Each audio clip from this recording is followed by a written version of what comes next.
Nestes últimos dias, diziam os profetas, alguns se referindo aos próximos dias, os acontecimentos que eles estavam anunciando aconteceriam em breve.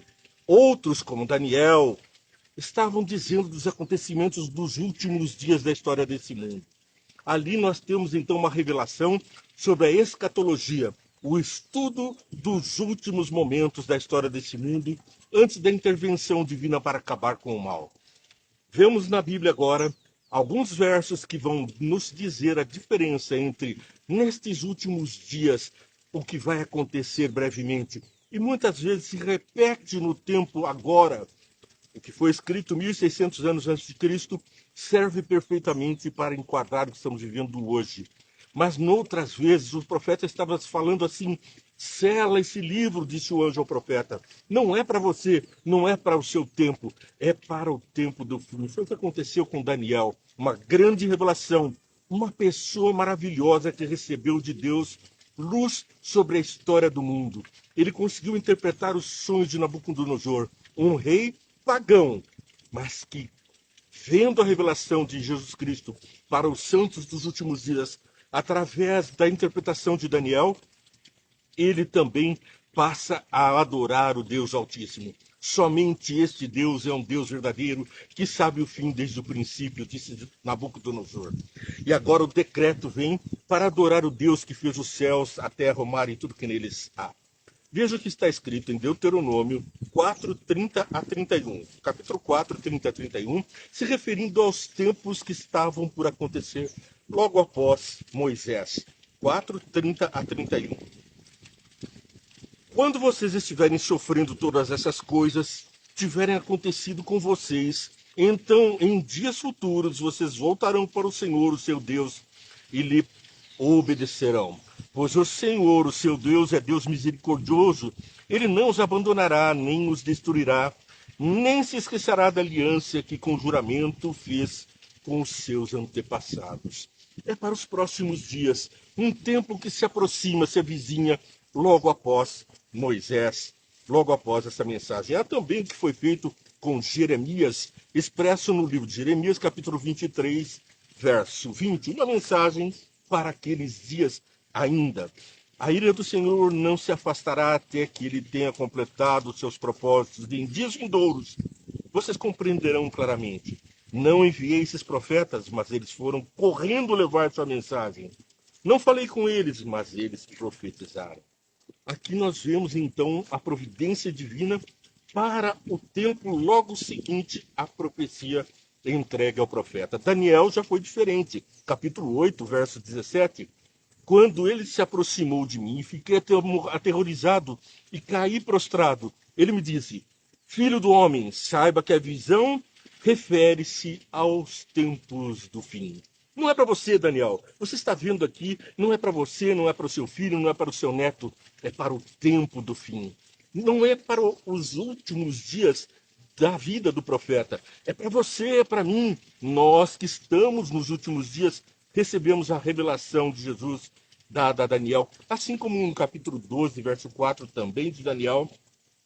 Mas você, Daniel, fecha com um selo as palavras desse livro até que o tempo do fim. Muitos irão por todos os lados em busca de maior conhecimento. Então eu, Daniel, olhei diante de mim e estavam dois outros anjos, um à margem do lado de cá e outro do mar de cá. E assim segue a visão, referindo-se aos nossos dias.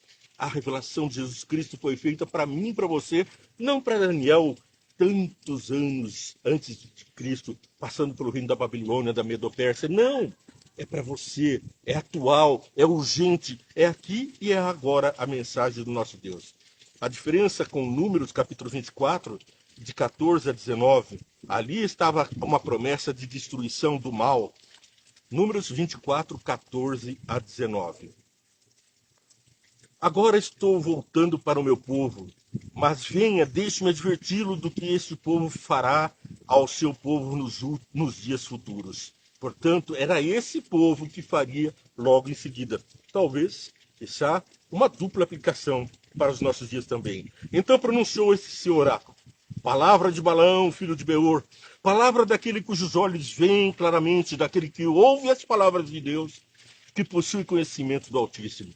É daqui que a gente tira, vê e entende. O programa que diariamente leva a palavra de Deus para você curtir, compartilhar, seguir a programação e ter com as pessoas que você ama uma mensagem dos céus, para que, como diz aqui, você possa ouvir as palavras e possuir conhecimento do Altíssimo. E aqui continua, então, o que estava sendo dito. Daquele que vê a visão que vem de Todo-Poderoso, daquele que cai prostrado e vê com clareza. Eu o vejo, mas não agora, eu o avisto, mas não de perto. Uma estrela surgirá de Jacó, um cetro levará de Israel.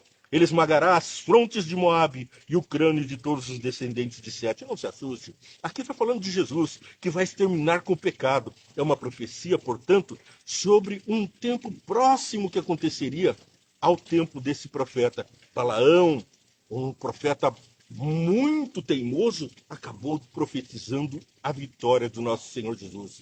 Pago pelos moabitas para uma falsa profecia amaldiçoar o povo de Deus, acaba nos trazendo a maior de todas as bênçãos, Jesus Cristo, para os nossos dias. Isaías também, no capítulo 2, versos 2 e 3. Nos últimos dias o monte do Senhor será estabelecido como principal, será elevado acima das colinas e todas as nações correrão para ele. Virão muitos povos e dirão, venham, subamos ao monte do Senhor, ao templo de Deus de Jacó, para que ele nos ensine os seus caminhos. E assim andemos em suas veredas. Quem é que fez isso? Nos ensinou o caminho, as boas veredas, senão Jesus Cristo? Aqui Isaías profetizava a vinda do Filho do Homem, a vinda de Jesus Cristo, para nos dar uma visão clara e bem consubstanciada da salvação de Deus para nós. É Jesus Cristo, o nosso Salvador. Mas Colossenses, Paulo escreve a eles como um grande espetáculo dos dias vindouros. Capítulo 2, verso 15. E tendo despojado os poderes e as autoridades, fez deles um espetáculo público triunfante sobre eles na cruz.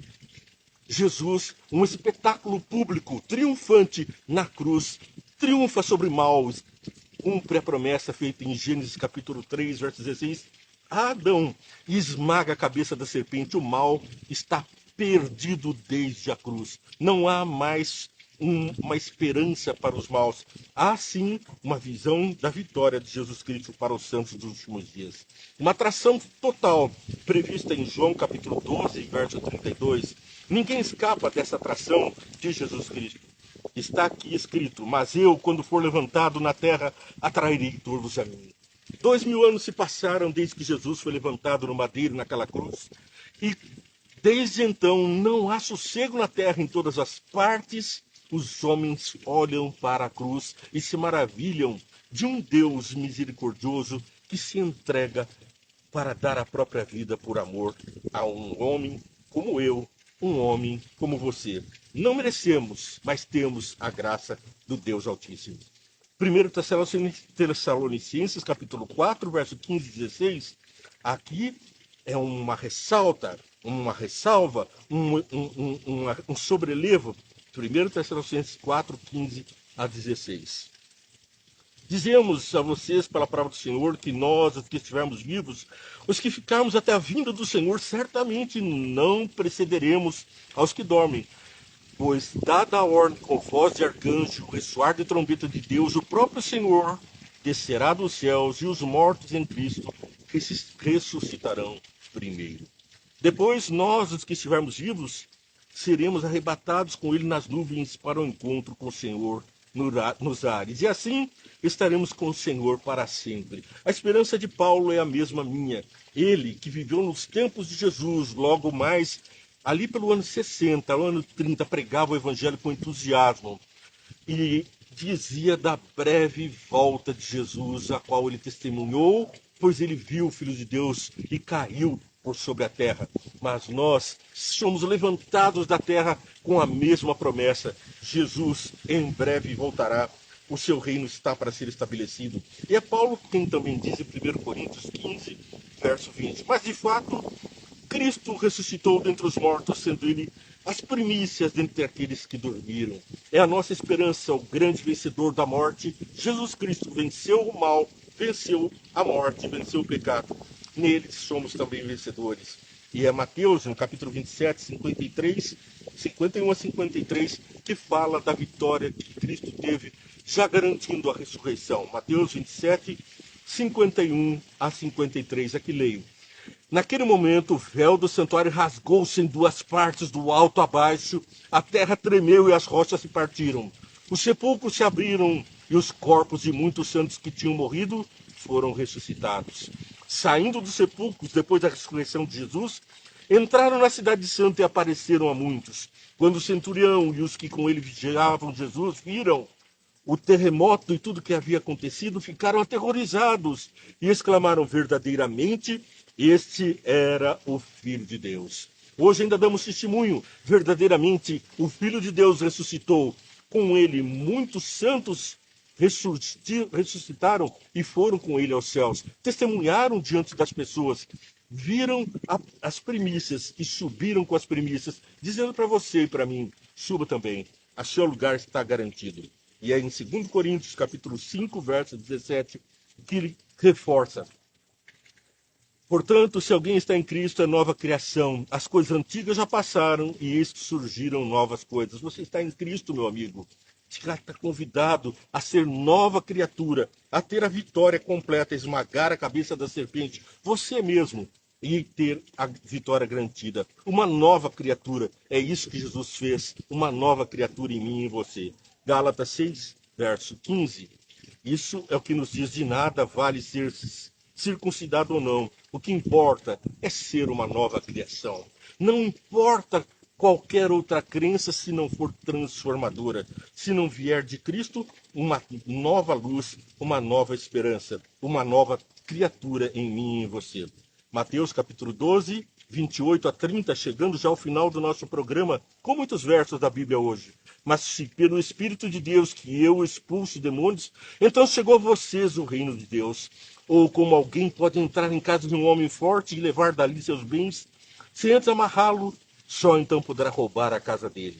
Aquele que não está comigo está contra mim.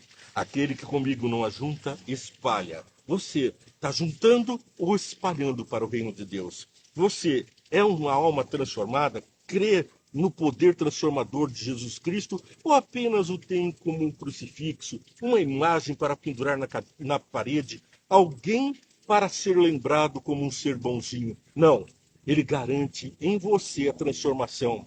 Milhares de anos, 2000 anos se passaram transformando vidas. Lucas 10, 30, 18 a 20. Lucas capítulo 10, 18 a 20. E terminamos aqui. Ele respondeu: eu vi Satanás caindo do céu como um relâmpago. Eu lhes dei autoridade para pisarem sobre cobras e escorpiões e sobre todo o poder do inimigo. Nada lhes fará dano. Contudo, alegrem-se, não porque o Espírito se submete a vocês, mas porque seus nomes estão escritos nos céus. Naquela hora, Jesus, exultando no Espírito Santo, disse: eu te louvo, Pai, Senhor dos céus e da terra, porque escondeste essas coisas dos sábios e os cultos e os revelaste aos pequeninos. Sim, Pai, pois assim foi do teu agrado. Vê e entende, está sendo revelada a palavra aos pequeninos, a mim e a você. Bênçãos dos céus é o que eu desejo, e vamos orar em nome de Jesus. Pai dos céus, muito obrigado por muitas bênçãos, por transformação de vidas, pela nossa vida transformada. Mas faz crescer em nós o teu amor, a tua força do teu Santo Espírito, para que multipliquemos as boas obras e mostremos ao mundo o teu rosto, o teu coração, a tua transformação, a tua vivificação. Que cada um que está participando e assistindo seja transformado e sobrelevado à tua imagem e semelhança. É uma bênção que peço em nome de Jesus. Amém. Que Deus te abençoe. Todos os dias vem Entende para você curtir, compartilhar. Siga a programação. Você orando juntos e um mundo aguardando por Vem Entende. Compartilha.